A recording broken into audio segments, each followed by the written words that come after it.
Good morning, students. Oxford Public School welcomes you. Myself Sandeep Nehra, your history teacher. We are studying about chapter 3rd, an empire across three continents यानी एक ऐसे empire के बारे में पढ़ेंगे जो 3 continents में यानी 3 महाद्वीपों के अंदर फैला हुआ था उसके अंदर। तो आपने क्या है, today's our topic is introduce the chapter. तो इससे पहले क्या है, हमने जो चैप्टर नंबर 2 पढ़ा था उसके अंदर हमने मेसोपोटामिया के बारे में पढ़ा था कि मेसोपोटामिया, तो लास्ट तक हम क्या अलेक्जेंडर के बारे में आए थे कि अलेक्जेंडर जो यूरोप के एक सिटी का जो एक तरह से इंपीरियर था, एक राजा था, किंग था, और उसने काफ़ी मतलब ये कह सकते हैं कि अफ्रीका कॉन्टिनेंट के या एशिया कॉन्टिनेंट्स के काफ़ी कंट्रीज़ को क्या हरा दिया था और उनके ऊपर अपना अधिकार में था, वो भारत तक जाकर के रुकता है। तो उसी के साथ में उसी के टाइम पीरियड के बाद में अगर हम कह सकते हैं कि वर्ल्ड के अंदर एक ऐसा ही मतलब एक नई सोसाइटी, जिस तरह से मेसोपोटामिया ईरान का एक पार्ट था उसके अंदर हुआ था, उसी समय ईरान के साथ अब मेसोपोटामिया का जिक्र नहीं आते, मेसोपोटामिया के बाद क्या है ईरान का जिक्र आता है। यहाँ पर ईरान के साथ साथ में अगर हम बात करें रोम और क्या है, एक रोम और ईरान, दो क्या है इस तरह की क्या है, एक तरह से हम कह सकते हैं कि सिविलाइजेशन वहाँ पर हो गई थी जिस तरह से मेसोपोटामिया थी। तो ईरान का यहाँ पर इस चैप्टर में कोई ज़्यादा जिक्र नहीं है और इस चैप्टर में हम रोम के बारे में पढ़ेंगे।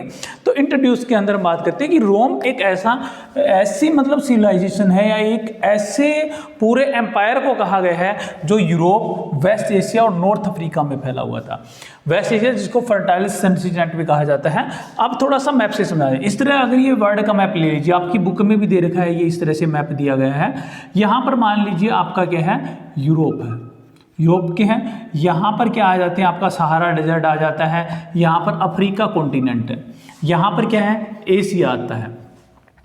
तो इस तरह से ये हमारा मेडिटेरियन सी है यानी भूमध्य सागर जिसको बोलते हैं। तो इस तरह से यहाँ पर क्या है ब्लैक सी है जो काला सागर जिसको बोला है। तो इस तरह से ये एक कॉन्टिनेंट था जो यूरोप के इस पार्ट में भी था, यहाँ पर भी था और एशिया के इस पार्ट में भी था। तो इसलिए इसको 3 कॉन्टिनेंट्स में भी कहा गया है कि ये ऐसा एम्पायर था जो 3 कॉन्टिनेंट्स में, वर्ल्ड के 3 कॉन्टिनेंट्स में फैला हुआ था और उस टाइम का सबसे मतलब ये कह सकते हैं कि बड़ा एम्पायर एक तरह से बनकर। इसके साथ ही इधर अगर बात करें, यहाँ से जो लगता था वहाँ पर ईरान आ जाता है। तो ईरान एक दूसरी सिविलाइजेशन वहाँ पर थी, यानी एक ऐसा एम्पायर था जो काफ़ी उस समय डेवलप भी होता जा रहा था। इनके बीच में, दोनों के बीच में काफ़ी कॉन्फ्लिक्ट चलते रहते थे, विवाद चलते रहते थे और दोनों के व्यूज़ वगैरह एक दूसरे के अपोजिट भी थे। लेकिन ईरान के बारे में क्या है हम इसमें नहीं पढ़ेंगे, हम इसमें सिर्फ रोम के बारे में पढ़ेंगे। ईरान सिविलाइजेशन का आगे का जिक्र नहीं है। तो ये सिविलाइजेशन क्या है इसके अंदर क्या किया, तो ये सिविलाइजेशन अगर हम बात करें तो ईसा के स्टार्टिंग यानी 0 से मान लीजिए एक बार आप, या 1st सेंचुरी भी आप कह सकते हो, 1st सेंचुरी से लेकर के क्या है 7th सेंचुरी के बीच का टाइम पीरियड है। 7th में भी 630 आपका दिया गया है जिसको आगे बताया जाएगा, वहां तक का टाइम पीरियड है। अब इसी इंट्रोडक्शन के अंदर क्या है, जो रोम है वो ईरान से क्या होता है, ईरान से क्या है एक टाइम मतलब रिवर्स के द्वारा, जिसके बारे में आप मेसोपोटामिया वाले में पढ़ चुके हो, जो इफ्रात है, जो रिवर्स है वो क्या है इन दोनों को क्या करती है, अलग करती है। अब बात आती है क्वेश्चन में सोर्सेज की कि सोर्सेज क्या है। अब रोम के बारे में हम पढ़ते हैं तो हिस्टोरियन जो हुए हैं उन्होंने रोम के बारे में कहाँ से पढ़ा, कहाँ से लिखा, उनके बारे में उनको कहाँ से मिला, ये सारी बातें ये आपने क्या मेसोपोटामिया वाले में पढ़ी थी, लेकिन इसमें थोड़ा सा डिटेल से दिया गया है और आपकी बुक में भी क्या है क्वेश्चन भी दे रखा है कि सोर्सेज बताइए। वैसे तो तकरीबन हर जो भी सिविलाइजेशन पढ़ते हैं या कोई भी चीज़ पढ़ते हैं तो उनके सोर्सेज यही होते हैं, लेकिन मेन इसके अंदर काफ़ी सोर्सेज हैं और इनका जिक्र किया गया और इसके ऊपर क्वेश्चन भी पूछा जाता है। तो सबसे पहले क्या है, जो टॉपिक आता है आपका इंट्रोड्यूस के बाद में, जो इंट्रोड्यूस करता है वो सोर्सेज का आता है कि ऐसे कौन कौन से सोर्सेज हैं, स्रोत हैं जिनसे हमें पता चलता है कि रोमन जो एम्पायर था वो इस तरह का था, यानी अच्छा था, बुरा था, किस तरह का था उसके बारे में। तो सोर्सेज को इसके 3 पार्ट में डिवाइड किया है। फर्स्ट है टेक्स्ट, दूसरा है डॉक्यूमेंट्री और तीसरा है मटेरियल इमेज। वैसे तो हम क्या है इसको 3 पार्ट्स में डिवाइड, और ये तीनों ही पार्ट्स क्या है, टेक्स्ट है चाहे डॉक्यूमेंट्री है या मटेरियल जो वहाँ पर क्या है मिले हैं, उनसे उनके सोर्सेज का पता चलता है, लेकिन इनको अलग अलग है। वहाँ पर क्या है एक एनामल्स कहा जाता है, एनामल्स का मतलब होता है प्रतिवर्ष राइट किया जाता था उस टाइम पीरियड के अंदर। वहाँ पर क्या है इस तरह की चीज़ें थी। तो उसमें क्या है काफ़ी लेटर, स्पीच, सेरेमोन्स होते हैं जो प्रवचन वगैरह बड़े लोग देते हैं, ला वगैरह एक्स्ट्रा क्या है इस तरह पूरे साल हर साल क्या राइट किए जाते थे। ये भी काफ़ी हद तक क्या है इनको मिलते हैं। अभी राइट होते क्या थे, तो राइट होते थे इससे पहले ये बताया गया है। वहाँ पर एक क्या है, पपायरी, यानी कि पपायरस का एक ट्री है, ट्री पाया जाता है हमारे जिस तरह सरकंडा होता है उसी तरह से क्या है वहाँ पर ये ट्री मिलता है। इस रिवर्स के, फ्रयात रिवर्स के आसपास ये मिलता था। और इसके पत्ते जो होते हैं उस पत्तों के ऊपर क्या है लिखने का, जो लीफ होते थे उनके ऊपर लिखने का काम किया जाता।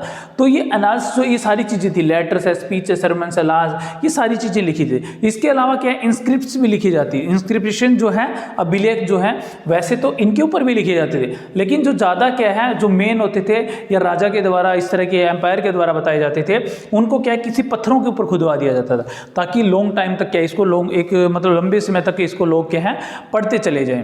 इंडिया के अंदर भी अशोक के टाइम में और इस तरह के मिलते हैं। तो यहाँ पर क्या है, कट ऑफ स्टोन करके क्या है इनको लिखा जाता था। और उस टाइम लिखने की जो लैंग्वेज थी, मेनली दो ही लैंग्वेज थी, एक ग्रीक और एक लैटिन। वैसे आपकी पॉलिटिकल साइंस में और हिस्ट्री में दो ही लैंग्वेज का हर चैप्टर में इन्हीं दो लैंग्वेजेस का जिक्र मिलेगा। एक ग्रीक जिसको हिंदी में यूनानी कहा जाता है, और दूसरी है लैटिन जिसको हिंदी में लातीनी कहा जाता है।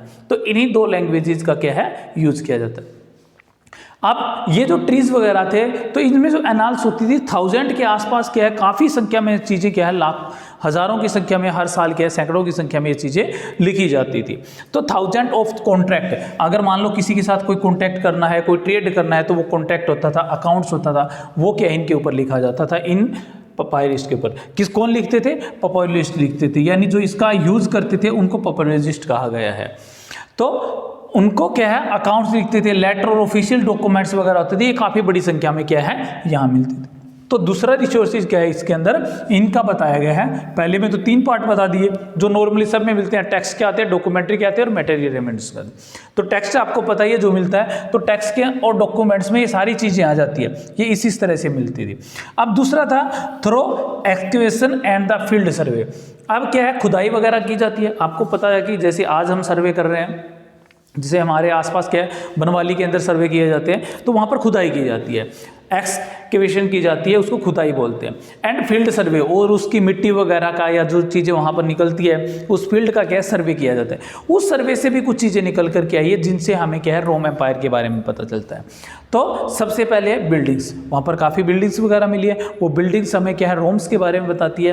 वहाँ पर मोनूमेंट्स मिले हैं, काफ़ी पोट्री मिले हैं, मतलब कच्चे जो मिट्टी के बर्तन वगैरह वहाँ पर होते थे वो सारे क्वाइंस मिले हैं, मैसिक्स मिले हैं, एंटायर लैंडस्केप होता है, मतलब ये एक नई चीज़ थी एंटायर लैंडस्केप, यानी एक पृथ्वी का चित्र जिसको कहाँ से लिया गया, ऊपर से लिया गया, जिसमें सारी चीज़ें दिखाई दे जाती है। आप जैसे क्या है मान लो यहाँ से कोई फोटो ले रहे हो और इसके नीचे का जो एरिया है वो सारा दिखाई दे रहा है, तो उसको बोला गया, यानी इसको हिंदी में बोले भूदृश्य, यानी उस टाइम क्या है रहने वाले लोगों का दृश्य क्या था जो ऊपर से देख करके बनाया गया। तो इस तरह की चीज़ें क्या है हमें वहाँ पर फील्ड सर्वे वगैरह जो हुए हैं उसके अंदर मिलती है। तो ये इसके क्या थे, सोर्सेज थे। तो इसको मैक्सिमम क्या है 3 मार्क्स के अंदर आ सकता है, तो ये सोर्सेज आप लिख सकते हो। नेक्स्ट है, अब क्या है, जो ये एम्पायर स्टार्ट हुआ है, यानी जो रोमन एम्पायर बना है वो कब से माना जाता है। वैसे तो ये 27th BCE जिसके बारे में नेक्स्ट टॉपिक में हम पढ़ेंगे स्टार्ट हो चुका था, यानी जो 0 है उससे 27 साल पहले 27 ईयर पहले ही स्टार्ट हो चुका था। लेकिन इसको normally 1st to 7th century कहा जाता है, यानी जीसस के जन्म के बाद से लेकर के 630 तक इसको मेनली माना जाता है 7th सेंचुरी के अंदर। तो उस समय बताया रोम के साथ साथ में ईरान का भी एक एम्पायर था जो उसके साथ चलता है, जिनको एरोपेट्स जो रिवर है यानी जो फरात नदी है वो दोनों को अलग करती है, और यहाँ इनकी सिविलाइजेशन हम मेनली क्या है रोम के बारे में पढ़ेंगे। अब क्या है, जो मैप बताया था आपकी बुक में भी क्या है इसी तरह का मैप दे रखा है, आप मैप में देखोगे तो उसमें क्या है मेडिटेरियन सी के बारे में बताया गया है जो काफ़ी लंबा है। उस टाइम वेस्ट में उसके स्पेन है और ईस्ट में उसके क्या है सीरिया है, इन दोनों तक ये फैला हुआ है। और इनके मतलब कह सकते हैं कि ऊपर की तरफ जैसे यूरोपियन है काफ़ी, यहाँ तक 2 है, एक राइन्स रिवर बहती है और एक ये दूसरी रिवर, यहाँ तक इसकी बाउंड्री अपने आप रिवर से बनाई गई है। यहाँ का जो एरिया है ये सारा भी क्या है किसके अंदर, रोम के अंदर आएगा। अफ्रीका का जो एरिया, इसके नीचे सारा डेजर्ट शुरू हो जाता है जिनके अंदर मतलब पॉपुलेशन वगैरह है ही नहीं। इधर क्या है एशिया के अंदर भी है, यहाँ पर क्या ईरान से पहले क्या है फरात रिवर्स आ जाती है, आगे चाइना भी आ जाता है। उधर ऊपर की तरफ जिसको ग्रेट चाइना बोला जाता है, अपनी चाइनीज लोग बोलते हैं। तो यहाँ तक क्या है, ये सारा का सारा जो एरिया था जो किसके मेडिटेरियन सी के चारों तरफ फैला हुआ था, वो सारा का सारा क्या कहलाता है, रोम एम्पायर का, जो उस समय में काफ़ी बड़ा था, एक तरफ से मतलब एक बहुत बड़ा एम्पायर अपने आप में कह सकते हैं वो था। तो ये इसकी इंट्रोडक्शन थी जिसमें सोर्स के बारे में और मेनली रोम कैसे स्टार्ट हुआ उसके बारे में बताया गया। नेक्स्ट उसमें एम्पायर कैसे बना, यानी पहला एम्पायर कैसे बना, उसको कैसे पार्ट में डिवाइड किया गया है, वो हम नेक्स्ट लेक्चर में करेंगे। Okay, thank you, have a nice day.